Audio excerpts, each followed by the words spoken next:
So we're happy to be here today with my student Harsh Sharma. Tell us please what you're going to play now. I'm going to play the Sonata in D major by Haydn. Yes. So I think we'll focus on the first part, exposition of the movement, right? All right. Yeah. So let's go.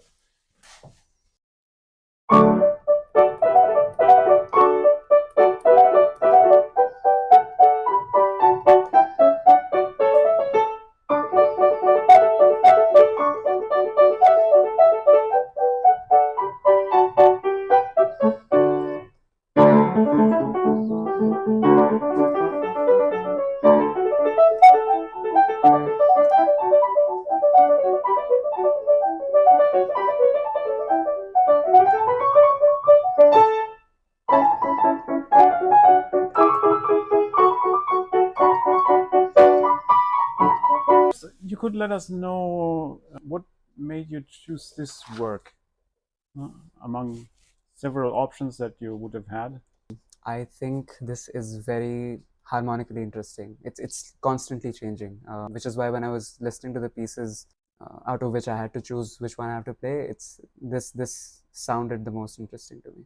I guess harmonically I really mean the character of the piece, which is just very lively. It's very upbeat as well. Yeah. So Uplifting music. yeah, Absolutely. yeah, No. yeah. So yeah, I think it's a good choice. No. Paradoxically, it's very uplifting to listen to and upbeat, and even sounds kind of easy. No? Yeah, yeah. But from the pianist's perspective, how would you describe it? Oh, it's been very challenging to play this. For example, the only piece that I've played that is very similar to this have been, for example, it's Mozart Sonata in C, Yeah. and there are a lot more changes in this, and so I feel it requires like a lot more practice to get it going in one flow. Sometimes it's like pieces are harder to play than they sound, no? Right. And there's other kind of repertoire that sounds harder than it actually is to play. No? So this is the first category, Right. Yeah. I would say. Yeah. No?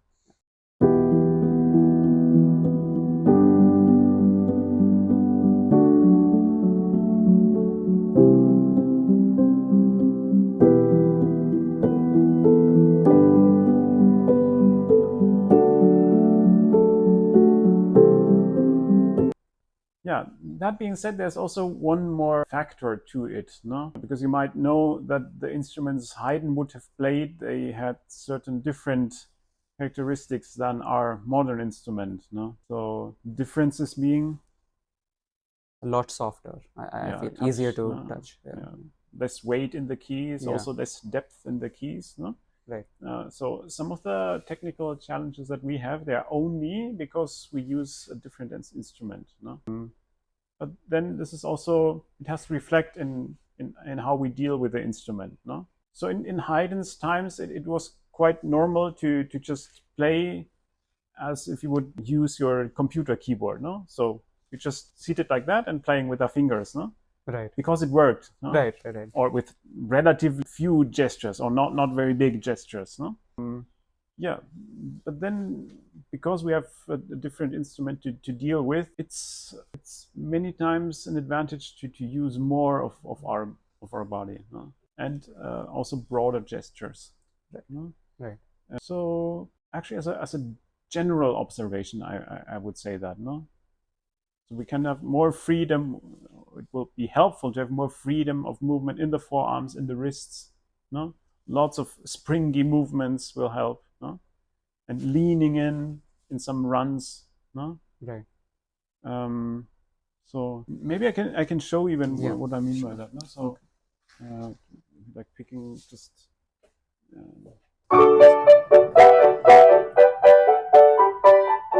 and so on, hmm? And with leaning in, I mean, for example, runs like these, no?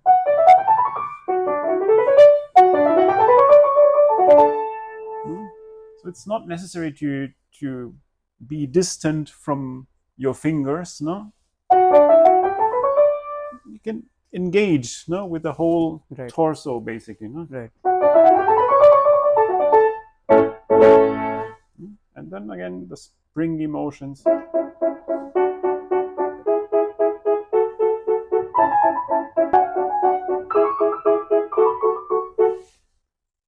these kinds of adjustments in the piano technique can be made. Right.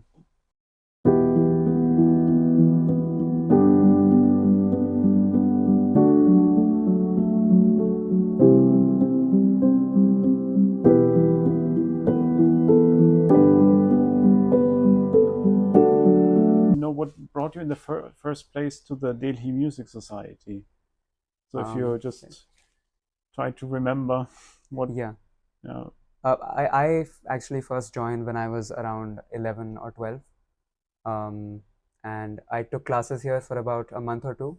And I was very young then. And so learning scales and technique very early on was not very attractive to me, I would say. And so I quit coming to the school after like 2 months.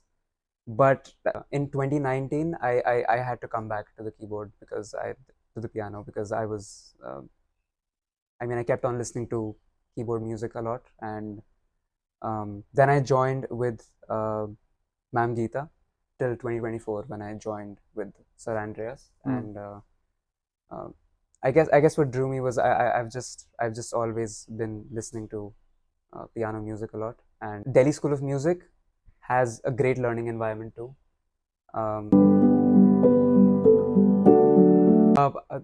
This is how I started out playing the keyboard. I had a very small Yamaha keyboard at home when I was very young, and I would just listen to the Green Sleeves and Swan Lake track on it, and just repeatedly play the right hand, and then I got into Delhi School of Music after that. So that was my introduction to it.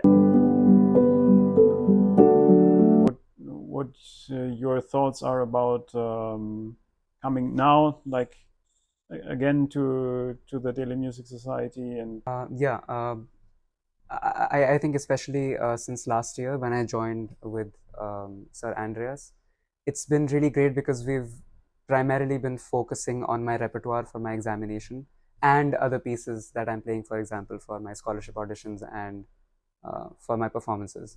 And in our class, we usually just focus on technique and harmonies. I myself have seen a progress in myself when I'm trying to learn a piece where it's much easier to dissect it than just reading note by note and going through the piece. What I want to continue to do as well, and Sir Andreas has been a great help. I was going to have my examination. I was going to take the final grade examination for piano in November of last year, but I was requesting him to let me just kind of grind those 3 months before the examination to really pick up the pace on my repertoire and then just take the examination. But I think he told me something really valuable that I still carry with me whenever it's even in other circumstances, and it's that the examination really isn't a barrier between what I eventually want to do. So if my goal is to keep on playing this music and getting better at it and learning more about it, the examination really isn't a barrier for it, and I should rather prepare well for it than just get it over with. Heading forward in your professional life, no? Yeah. With your teaching career and everything, so this is all developing. Exactly. Yeah. Very good. Okay, so thank you so much for. Okay.